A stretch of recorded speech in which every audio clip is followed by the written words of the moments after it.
standing at the border of what we used to know. 5 points in the darkness make a different kind of show.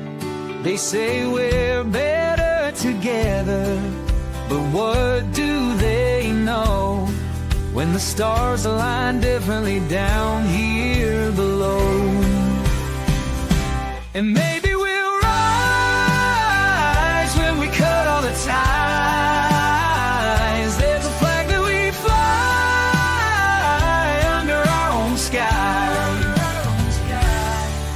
Remember all the stories that your granddad told about a republic that wouldn't be controlled. Now the suits in the city say we've all been sold, but there's a fire burning that just won't get old. And maybe we'll rise when we cut all the ties. There's a flag that we fly under our own sky.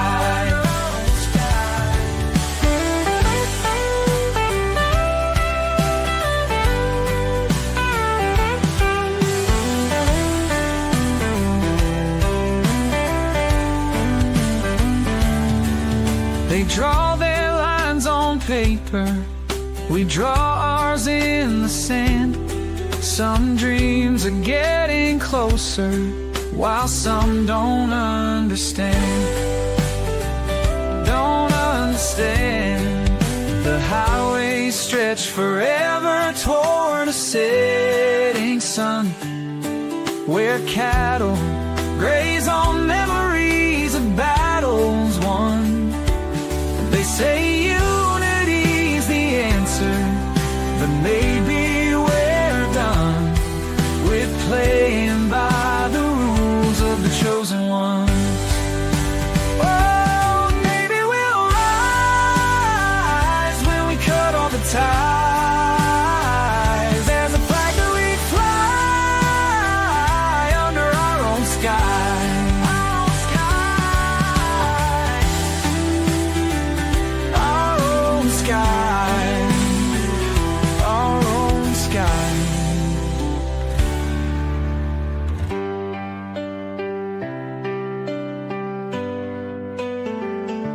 And maybe we'll rise when we cut all the ties. There's a flag that we fly under our own sky. Our own sky.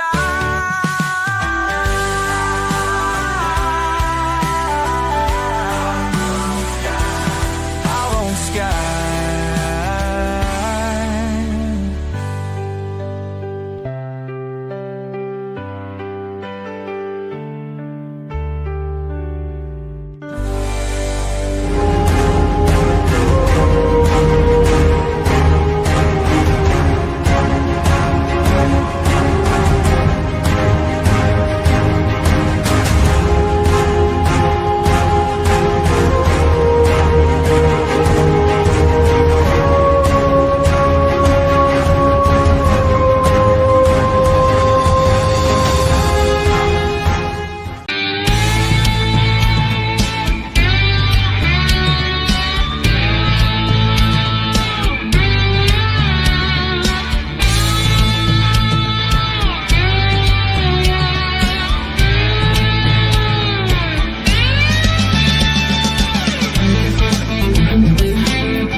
Good evening, everyone. It is that time again, late night coffee talk time. It's that time where once a week I take a break from working on Texas independence, come in here and fire up these cameras, and we have a chat about TEXIT, about T&M, politics. I mean, kind of whatever you want, right? It's a bit of a grab bag, and I am here for it. For those of you brand new, I'm Daniel Miller, president of the Texas Nationalist Movement, and you know, welcome to your first time, right? If this is your first time, Super easy. We do these so you can get your questions answered, and we can talk about and have a conversation about whatever you want to talk about. And it's really simple. Hang on, I need more coffee.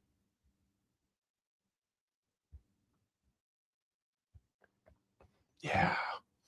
Trust me, it's not an hour of you watching me drink coffee. Although maybe like a 10-hour live stream of me just sitting here drinking coffee. I don't know. Maybe we could do that. That would be an interesting fundraiser. Anyway, look, if you're brand new, thank you for being here for your first time. But if you're, if you're wanting, you got some kind of burning question on your mind, it's really easy to ask. So let me run this down for you, get all this stuff out of the way so we can get to questions and discussion tonight. If you have a question, again, about TEXIT, about the Texas Nationalist Movement, about self-determination in general, Texas politics, culture, economy, whatever, right? It's really easy to do. First and foremost, if you are on the TEXIT app, well, if you're not, then you should be, because that's where the heat is, right? That's where all of us independent supporters are. Easy peasy, lemon squeezy. Go to texian.app, right? Texian, TEXIAN.app, right? Be sure you get signed up on there. But we're live streaming there. That's going to be at some point the ultimate platform of choice for all of us. But it's really easy. Just go to the live stream, drop your questions in the chat. There's even a handy Q&A feature there too, where you can leave it. But we're kind of scanning through and watching it. If you're watching on any of those other platforms, right? YouTube, Facebook, X, Rumble, any of those guys, it's the same drill, right? While you're there, be sure to like and subscribe, hit notification bell, share, do all those cool things. Especially super chats are really welcome if you're on YouTube. But all you got to do if you want to ask a question is drop it in the chat there as well. It kind of works the same every single place you are able to watch this. Additionally, if you don't want to do that, right? In other words, you maybe feel a little bashful about your question, or you don't want to, kind of out yourself as the one who asked it, whatever it is. It's easy. You can email it, and you'll see the email address right down here at the bottom, coffeetalk@thetnm.org. That's coffeetalk@thetnm.org. And, I'll announce all these things again about at the midway point, but that's how you ask your questions. And we are very glad to have them. Of course, some of you got in early because you got the email address. You got the email. You got the notification email. Man, I'm telling you, I'm woefully undercaffeinated, folks. It's been a bit of a week. I'm not going to lie. A great week.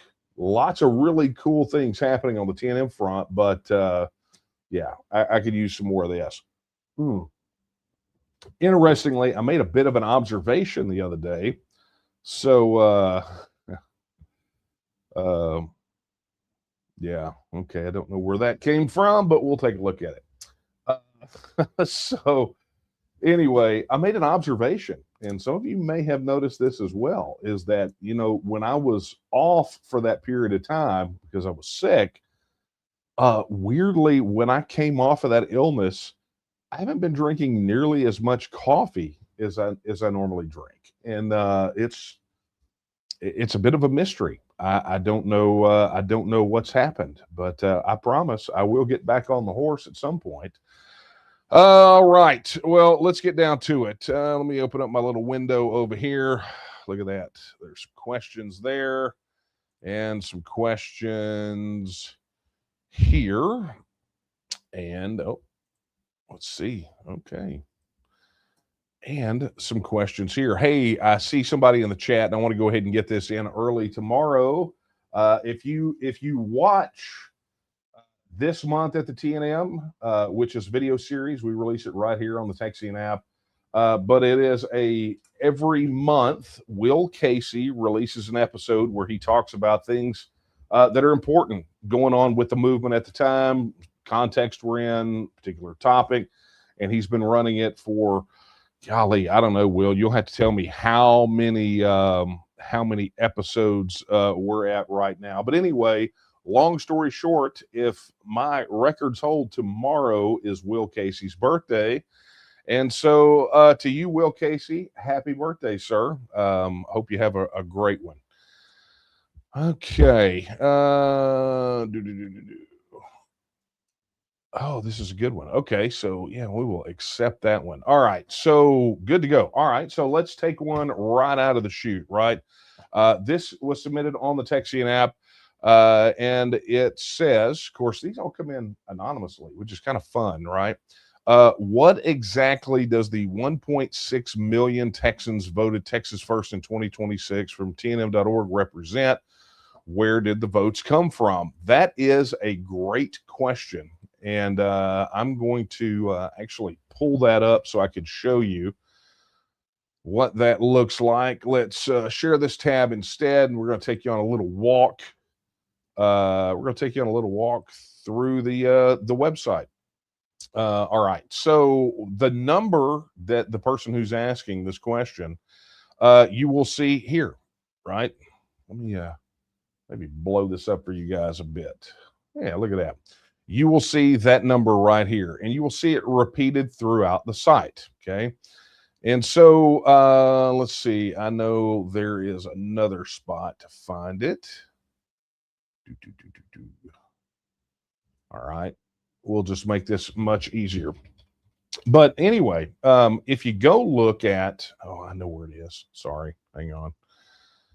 The plan.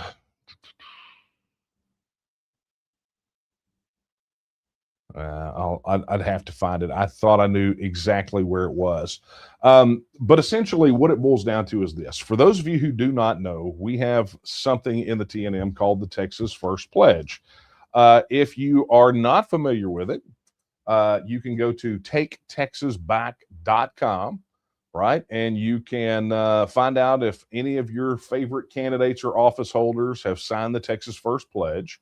But essentially, what the pledge does is it says four things. I pledge to place the interests of Texas and Texans before any other nation, state, political entity, organization, or individual. That is the Texas First part of it.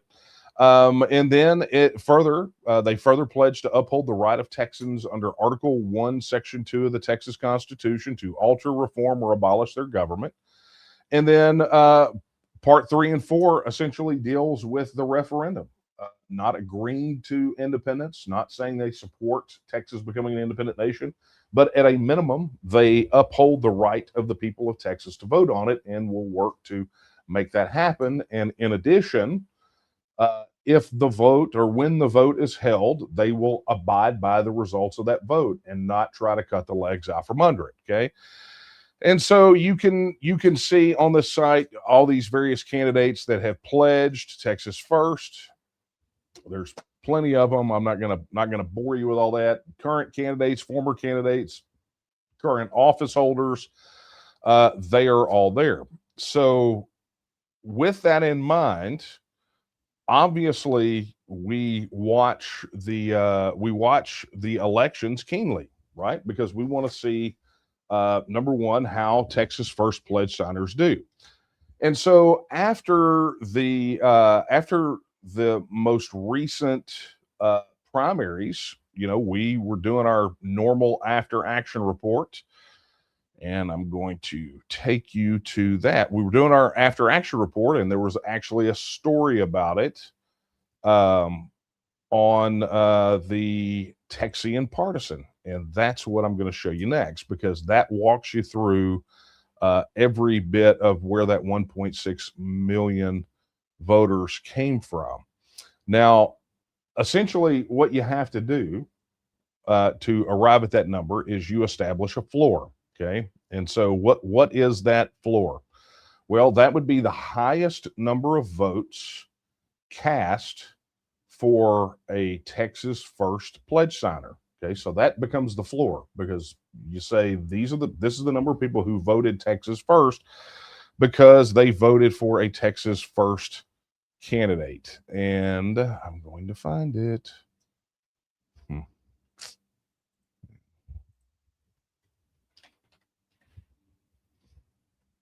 Sorry, guys. I'm still looking over here. There it is. So we will share this tab instead, and this is why this is why I'm pulling it up, because I want you to be able to see where it is. But this is on Texian Partisan. Here is the headline for the article, and the story itself is based on what essentially the report that was done in the TNM after the primaries. So your floor was essentially the highest number of votes for a Texas First pledge signer. And in this regard, you have to think that Don Huffines was running statewide, and you had Sid Miller, both who are pledge signers, running statewide. And so obviously that's going to give us a phenomenal floor. And so that was, I think, in the neighborhood of about 1.2. So then what you have to do is you have to go pluck out all of those numbers from various districts, so things that were not statewide. And it's not a total cumulative, right? Because there's overlap. But what we are able to do is model it and say we have a floor of about 1.2, we have a ceiling of about 2. And so through the data modeling, we're able to go through there and extrapolate and say 1.6 million is what the number is. And so there's actually on the it talks about it here. Analysis of the results shows that approximately 1.6 million Texans, roughly 3 out of every 4 Republican primary votes, cast a vote for at least one candidate who signed the Texas First Pledge. And I explain to you what that is. And it says right here, that figure is anchored by Don Huffines' 1.17 million, blah, blah, blah, exact figure, vote victory in the comptroller race. And so even with the most conservative methodology for the modeling, it came out to 1.5 million. 1.6 was the one that was justifiable. And there is, if you go to thetnm.org, you will find the methodology for that. And this was actually the quicker way for me to get to it. But that's the bottom line, right? So that's really where that number comes from. So I don't know who posted it. I don't know who posted the question because it was anon. But thank you very much for your question, because it was a really good one to kick off with tonight. And look, this is an opportunity for me to encourage you. If you haven't spent a lot of time on the new TNM site, thetnm.org, that is something that you really, really, really should do. And this is for all of you out there. That's not to the person who asked the question, because a lot of these things, if you want to get into the petition methodology or how we tally, what does it take? You see a number like our supporter numbers. What does it take for that to tally up to one more, to ratchet one more? Where does that number come from? We have, in this rewrite, one of the things we did was we committed to posting our methodology all over the place to make sure that everybody understood. So when the opposers come knocking and go, that number's complete fabrication, it's complete BS, we can point to sources and methodology and on and on and on. And I'm gonna be honest, it is this careful thing that we are doing. It's the reason that we haven't dropped the update yet to that report from 2015, the Can Texas Make It report that I talked about a few coffee talks back. We felt like, me personally, I felt like we needed to cite some more sources. The methodology, and I say that because the report itself is damning, right? I mean, when I have gone around over these past several years since 2015 and made the statement that we overpay into the union somewhere between 103, 160 billion dollars annually, I'm going to tell you, speaking of conservative numbers, that is a very conservative number. There was the methodology that we utilized for this new report brought out some things that we hadn't even considered in 2015. And so when you have a report that is, I would consider it explosive, right? As explosive as this one will be, you got to make sure that you've got all your T's crossed and your I's dotted. So anyway, that's where it is. So spend some time on vtnm.org and be sure to check it out. All right. Moving right along, let's get down to our next question. This came in via email. This is from Buddy, and he says, how relevant are the grievances listed in the Texas Declaration of Independence to us today?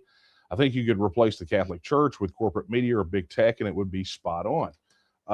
That's a really good question and an interesting observation. I mean, we're celebrating the 250th anniversary of the Declaration of Independence of the 13 colonies from Great Britain, and it's leading some people, I would suggest not enough, to re-examining and reopening the Texas Declaration of Independence, which frankly we should be doing every March 2nd anyway. We should be reminding ourselves exactly why Texans did what they did back in 1835 and 1836. You know, it really speaks to the motivations.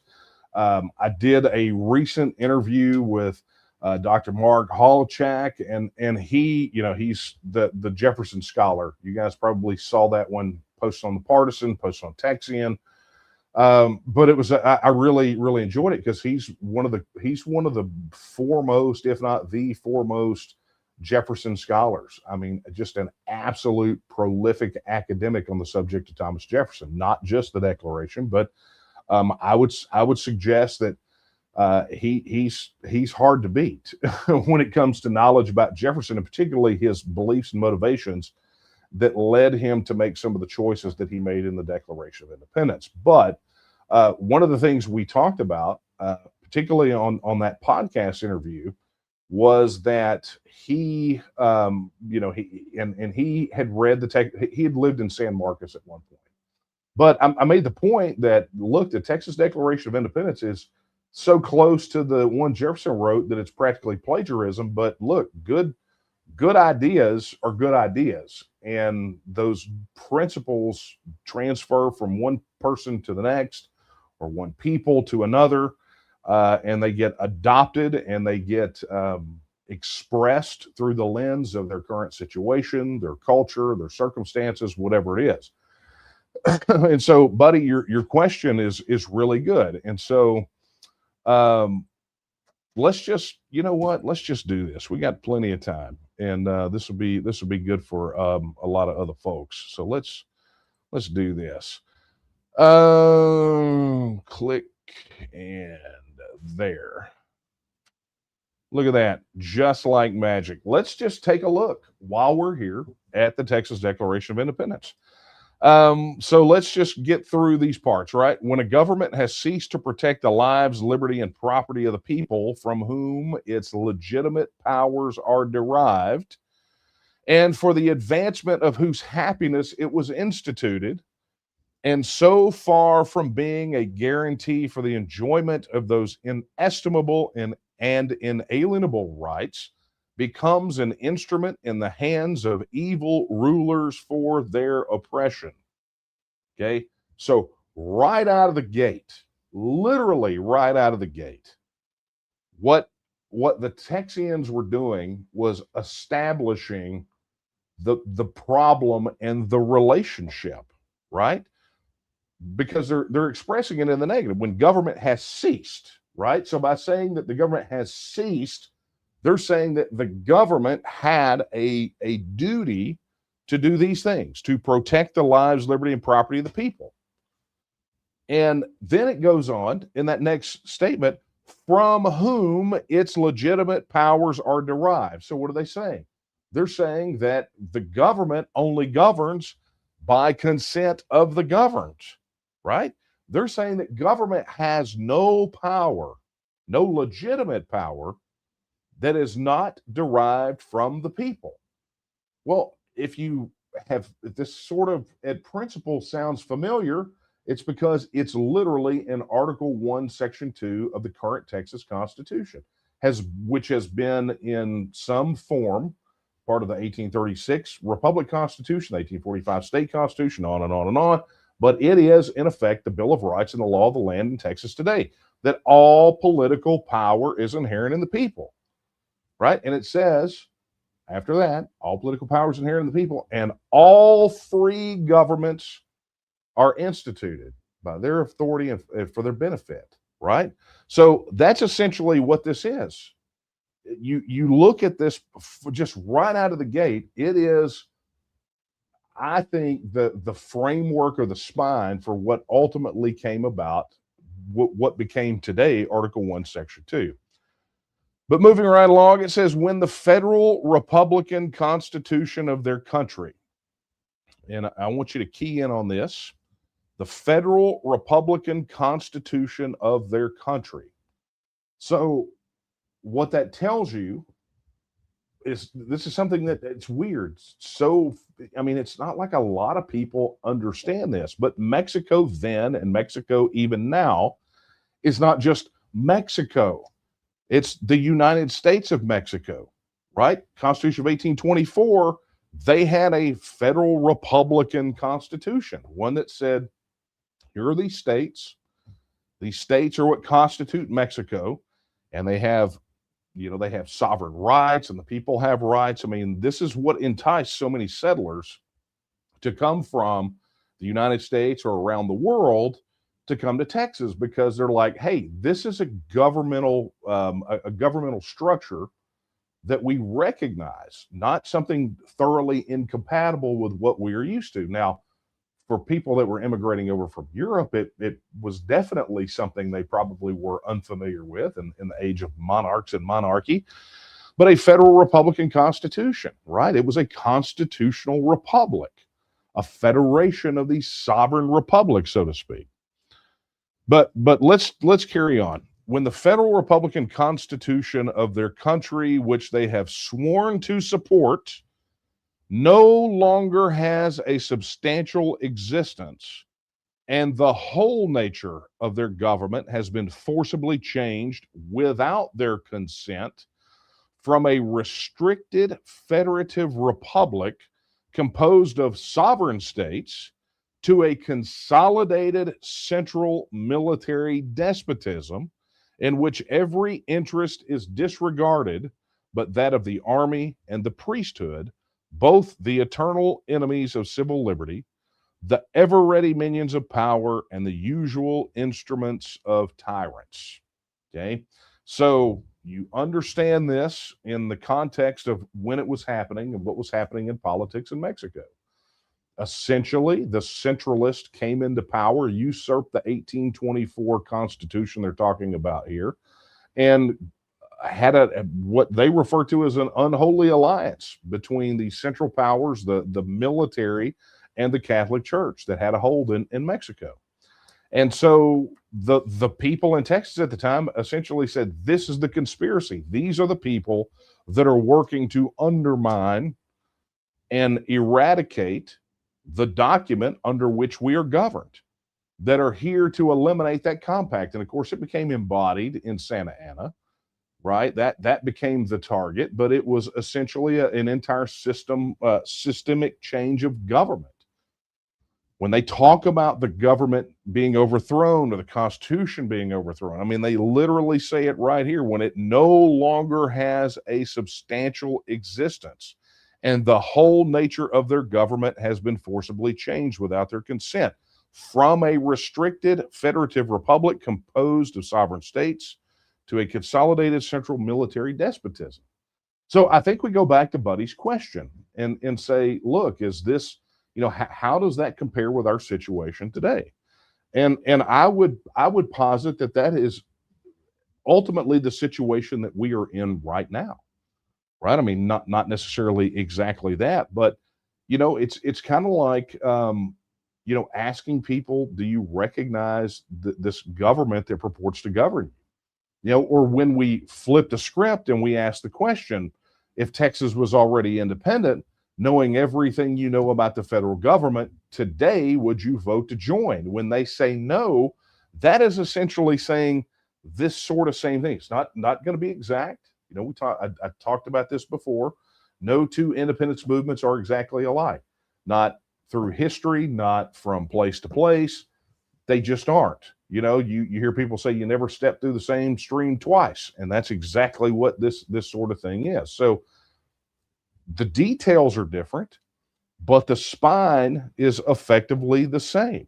And people may not agree to it in the terms if they're put this way, but how many times have we seen where, I mean, polling says people in Texas want independence? Well, that's essentially saying this sort of thing right here, is that the governmental arrangement that they live under is not suitable. They don't recognize it. They don't want to be governed this way. And so it's it's to Buddy's point, I think there's a lot to be said about going back and reading these documents, understanding there are no one-to-one correlations or analogs. I mean, there's a lot of history between the 21st century and the 19th century when this was written. Situation, on the ground, the details are different, but I would argue that the principles are effectively the same. Do we have a federal Republican Constitution in the United States? Allegedly. But much like the Texians were writing to the world about the government of Mexico, does it really have any substantial existence anymore? Right? Has the whole, is the nature of our government the same as what we expected? Right? Can you match today's government with what you see in the Constitution? No, you can't. But I go on. So, I could go through this whole document, and maybe you guys want me to throw a class up on the Academy where I walk through the Declaration of Independence and do all that. This is sort of ad hoc tonight. But, there's so much in here that just applies for right now, right? That we can look at our current situation, see, when long after the spirit of the Constitution has departed, moderation as at length so far lost by those in power that even the semblance of freedom is removed and the forms themselves of the Constitution discontinued.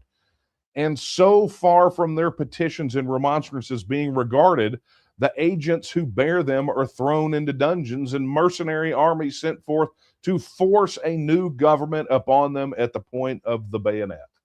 Look, this is a very specific, this has very specific grievances for its time period. When Stephen F. Austin went to Mexico City to argue the case and try to bring tensions down, they threw him in prison. That's what this is about. Or, the Battle of Gonzales when they sent him up to get the cannon. Right? I mean, this is what this is about, but it literally is about that time, but it's also, I think, about us, because we can again see ourselves in our day and our age in these words. When long after the spirit of the Constitution has departed. It's like the Constitution is a banner that people march under until they get power, and then they just completely disregard it. That doesn't sound familiar to any of us, does it? No. Right? It's just what we live under. Let me go through here and just find some more really quick. This is key. And this is the operational statement. And I'm going to leave it at this because I need to move on. But it says this, and this has always been a powerful part to me. Nations as well as individuals are amenable for their acts to the public opinion of mankind. A statement of a part of our grievances is therefore submitted to an impartial world in justification of the hazardous but unavoidable step now taken of severing our political connection with the Mexican people and assuming an independent attitude among the nations of the earth. Who did they declare their independence to? They didn't declare their independence to Mexico. They declared their independence to an impartial world. That was the audience. The intended audience was the world. To say, you know what? This is what's going on. This is the status quo. This is what's pushing us to this. And although it may be, as it says, hazardous, it is unavoidable. And what we are doing is severing our political connection with the Mexican people. They're essentially saying we are no longer going to be a part of that mess. We are now going to be independent. As it says here, we're going to assume an independent attitude among the nations of the earth. What does that mean? It means kind of the same thing, what we quote all the time, what I will say at the end of this broadcast tonight, the quote from Sam Houston, that Texas will again lift its head and stand among the nations. That's essentially what they were doing. Texans were saying, we are going to stand among the nations. We know it's hazardous. We know it's difficult. We know it's dangerous. We know that it's not going to be easy. We know that we're likely going to have to fight for our lives because that government that we are declaring independence from has been pretty horrible. And they've already shown us how they feel about us, about just the basic common decency. So therefore, taking this act is the ultimate act. And we may rise, we may fall, but at the end of the day, we stood. And when you look at it in light of the declaration, to me, it really amplifies Sam Houston's quote. Texas will again lift its head and stand among the nations. Well, that presupposes that our head is not lifted now. And I think that is a perfect visual of where Texas is and where Texas needs to be. We need to be able to lift our head and stand among the nations. We need to be able to assume an independent attitude among the nations of the earth.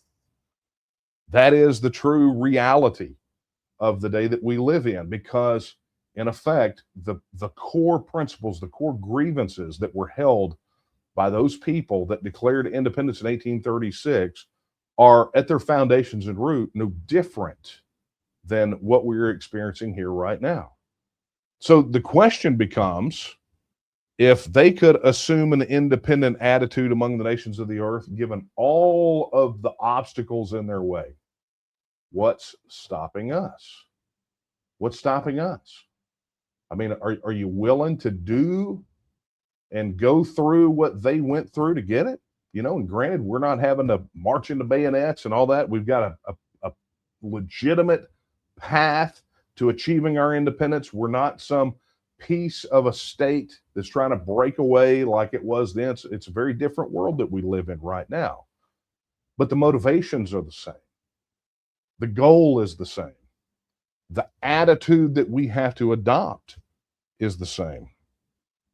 So again, I'm not going to go through all of this. This was a bit of an ad hoc tonight. But buddy, thank you very much for that question. To your point, yeah, I mean, I see a lot of things in the Declaration, a lot that speak to us today. I mean, is it a blueprint for today? It is not a blueprint, but is it inspiration? Absolutely. I think we can look at it and see exactly what our attitude should be about all of this stuff. Okay. Wow. Did not expect to do that. But thank you for that question, buddy. Let me go ahead and throw this out there for those of you just now joining us, or if you recently joined us, if you have a question for tonight, easy. First and foremost, if you're not on the Texian app, be sure to head over there right now. Go to the Texian app. It's texian.app, Texian app, and get signed up, right? But if you already have an account over there, then hop in the live stream and drop your questions in the chat. And we'll be more than happy to take those. Oh, man, we got some more over there, too. If you're watching on any of the other platforms, any of the other pages, channels, because we're on multiple, right? Whether it's YouTube, whether it's X, whether it's Facebook, whether it's Rumble, all you have to do is drop your questions in the chat, and they'll show up over here, and we'll get to them as we can. Additionally, you still have time to email your question. You'll see it down here on the ticker. You can email your questions to coffeetalk@vtnm.org. That's coffeetalk@vtnm.org, and we'll be checking those out. Okay, next up. my question, I'd say, is this is from Texian. My question, I'd say, is less on the official stuff and more of the temperature check, if you will. How do you feel about the progress the TNM has made since its founding? And did you expect us to reach this point this early with the planks and all that? That's a really, really good question.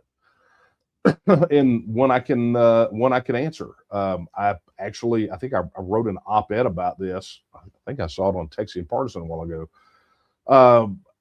At the beginning of the year, I guess starting toward the tail end of the year, I was working on something for the TNM, basically like a retrospective, is kind of an analysis of the last 5 years. Technically, it was supposed to be 6 years, but there was a cutoff there, and so 5 worked out. And I got to the part about how many media interviews. I think that was the section I was working on. I was like, well, let me just push this back. Let's just see how many of these we've done. And then let's push it back some more. And then by the time it's all over with, it's expanded from there to our legislative history, the number of events that we had done. I mean, and then it just kind of spilled over, and it literally turned into a 30-year retrospective on the modern Texas independence movement. And so I'm waiting for the Texas versus White book to hit, but this one I'm trying to get done and out before the end of the year. But it is a really hard examination. And so I'll tell you, again, not sure who asked this question because it's anonymous on here, but if you had asked me this question before I did that, I would have said, yeah, I mean, we're doing good. But sometimes you don't know how well you're doing until you take a look back to see where you started, what you had to work with, and what's become of it. And so 125,000 words later, in that book, I would say that it's pretty incredible how far we've come, to this point. Look, nobody in 2005. I mean, our odds of survival on this issue were probably 1%.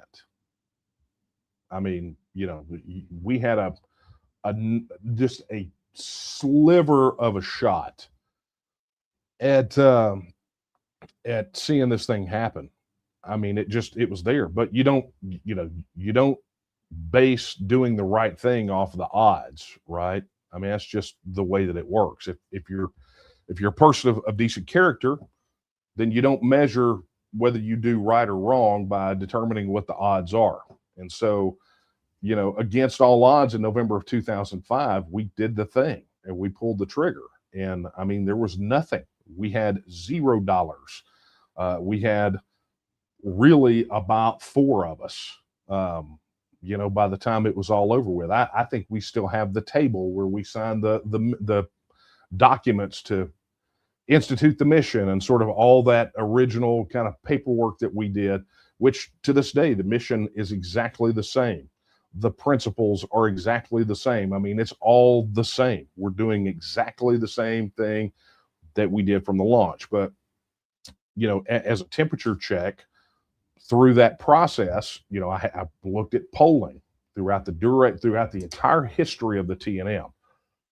Because the question you have to ask yourself is, it's kind of like the debate over the movie Raiders of the Lost Ark, right? If you watch that entire movie and then you realize that at the end of it, Indiana Jones really didn't have much of an influence on the outcome. That outcome was going to happen regardless, right?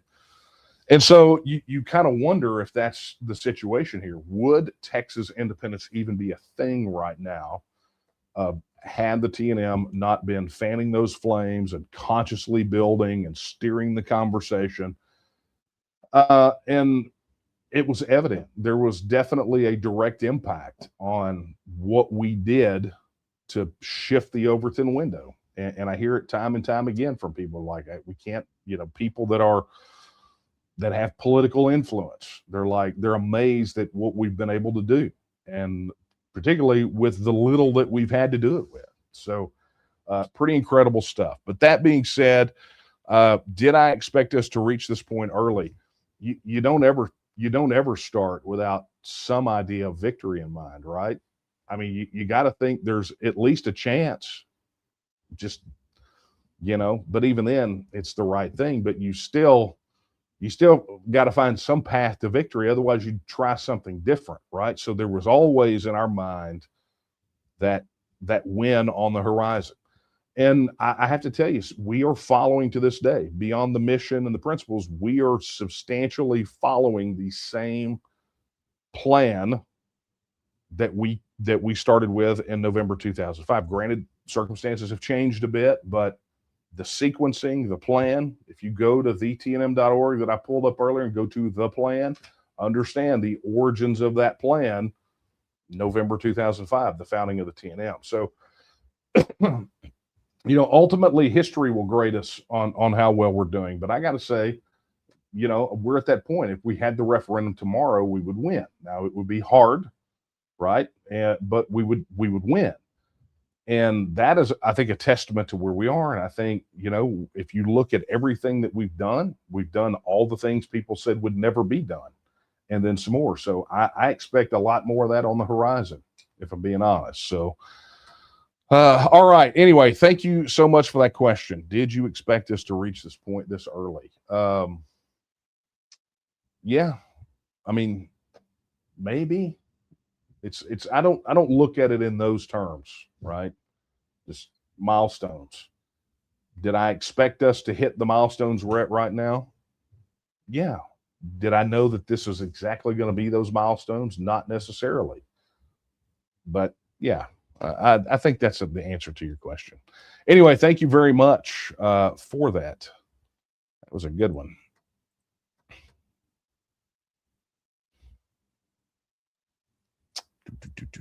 All right. Okay, let's go to this one. This is from Chris via email. He says, how can a Texas Blue County judge ban an American citizen from entering Texas?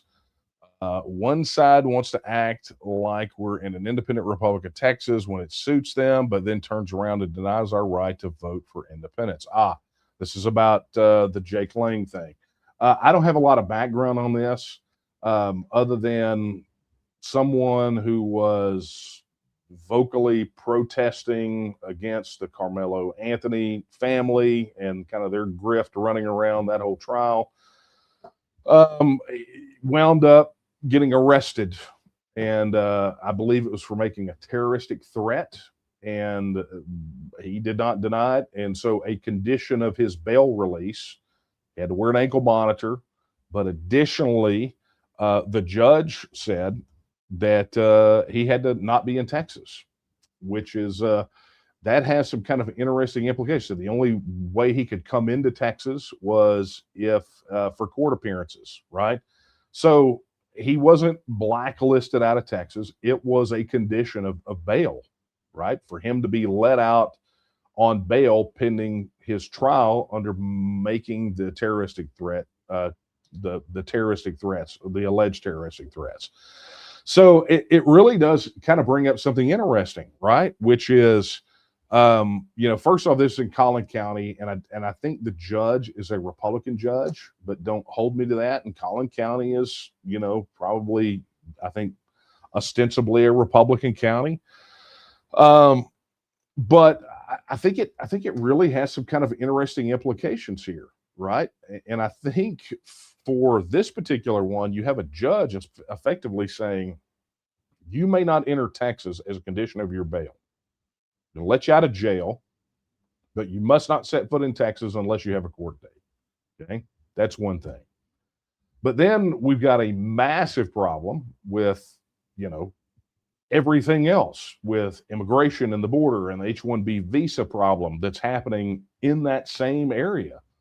And the judges, they've got no effect. There's nothing really they can do about that, right? It's a state policy matter, but only when they want to buck up to the federal government. The H-1, so I've been, just so you guys know, I've been had a conversation with a friend and a person who is in the TNM with all of you guys.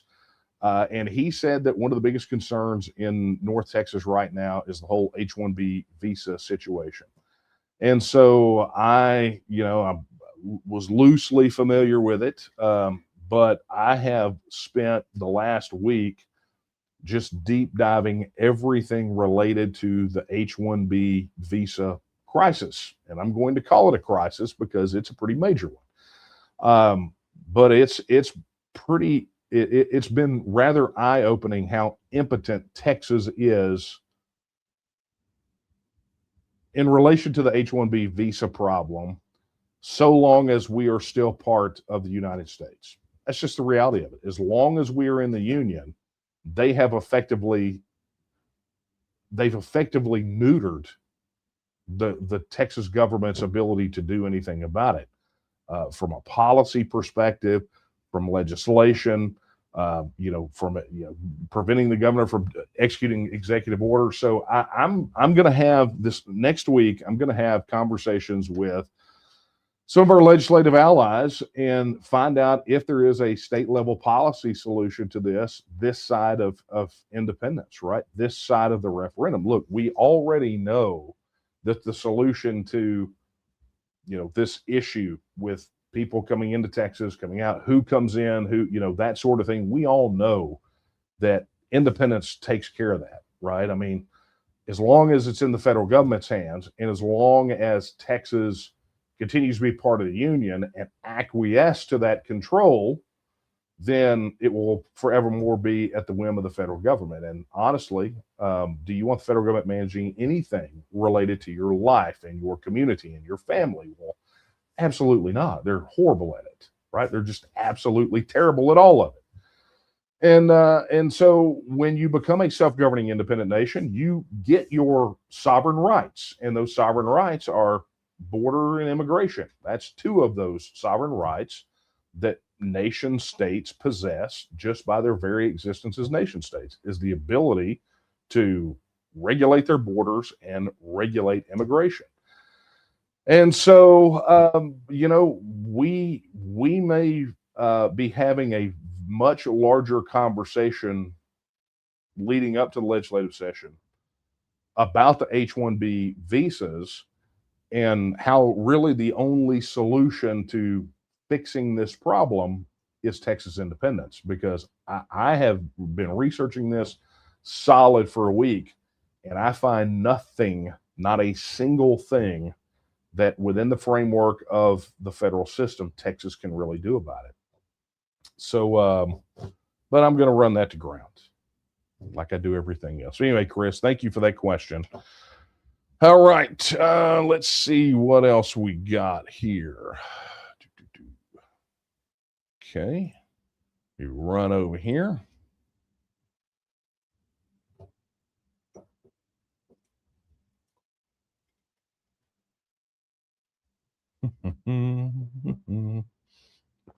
All right, one more check.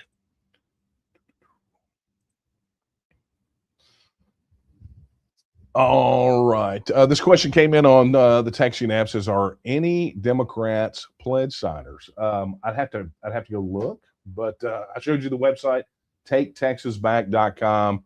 That will show you everything you need to know there, and you can search. I think it's even got a filter for party affiliation on the new one. So definitely check that out. All right. Yeah, some of you are noticing a bit of the new feature. So let me just go ahead and say this. For those of you that are on the texting app, first off, if you're not, go do it. But we posted yesterday that we were going to be implementing a bit of an overhaul to the entire video hosting and live streaming. This is not going to sound very exciting to many of you, I think. Some of you who don't know, but we're bringing all of our infrastructure in-house, right? So we're tired of being censored by social media, blah, blah, blah.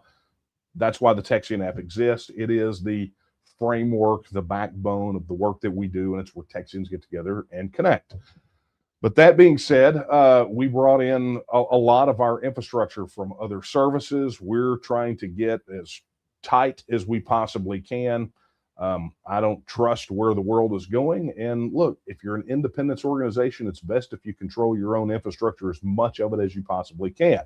So that being said, part of that is making sure that we are handling video hosting and live streaming. We have some mechanism internally to do that ourselves, to broadcast and disseminate. And so when we launched back in March, we had some of that done. But we started implementing some of the new upgrades and features to the video portion of it starting yesterday. So some of you guys may have, there was an announcement made on the Texian app. You probably, if you didn't see that, but you're on here today, you probably have seen some of the changes play out live as they go push them live. And so always want your feedback. Be sure to let us know what your experience is with our app, and very excited. Yeah, there's just a lot. I mean, we're just banging on all cylinders right now. I'm watching since the launch of the new sites. I'm watching that supporter number scroll like a slot machine again. And what's been interesting about that is we were told that it was going to happen, that we needed to buckle up, but they told us that November would be the trickle in, but it's not waiting until November. We are in a situation right now where people are making the realization that independence is the what's going to have to happen. And so I would say that I'm happy that it's coming in now and not just all at one time in November, because we still got a lot of work to do to get ready for this legislative session. So there we go. All right.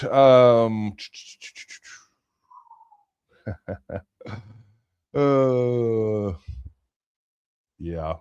Well, just to answer the question that somebody posted in chat, the reason it mutes right out of the gate is actually because of funky regulations, rules that both Google and Apple have about, like if you were to go to X right now and you scroll through and see a video, you're not going to hear audio on any of those until you unmute the first one. So, and then when you mute it again, it's kind of all muted, right? Weirdly, that is Apple and Google dictating how these apps have to work, and it's just to enhance the user experience. So, and frankly, with browsers too, right? It's not just mobile apps, right? Google instituted something like that for Chrome. I don't know what, 2-3 years ago, I think. Anyway. All right, folks. Well, look, in the absence of any more questions, I have got work to do. And so I am going to, I'm going to call it a night. But look, I want to thank you guys so very, very much for joining me tonight. It was an absolute pleasure. I had some really, really good, insightful questions. And look, drop your comments. Like if you want me to do some sort of breakdown, I'd even maybe do a live one, right, of the Texas Declaration of Independence and talk about its application. I mean, I'm down to have those sorts of things. So if you'd like something special like that, be sure to leave us a comment or hop on the Texian app and drop me a comment on my profile, right? I've got one of those. If you have to be reminded again, this is where you go get it. It's the Texian app. I've talked about it enough. You know what you got to go do. And by the way, you can find it and download it in both the Apple App Store and the Google Play Store. So if you want that to be your starting point, you can do that as well. Additionally, I want to remind you about the Texian store. That handsome mug right there is the one that I've been drinking out of all night. That's not my exact mug, but yeah, they look the same. But anyway, you can get all your TEXIT, Texas, TNM themed merch at the Texian store, right? TexianStore.com, and proceeds go to benefit the work of the Texas Nationalist Movement. So head on over there. And again, you heard me mention it tonight, right? The news source, Texian Partisan. Head over to TexianPartisan.com.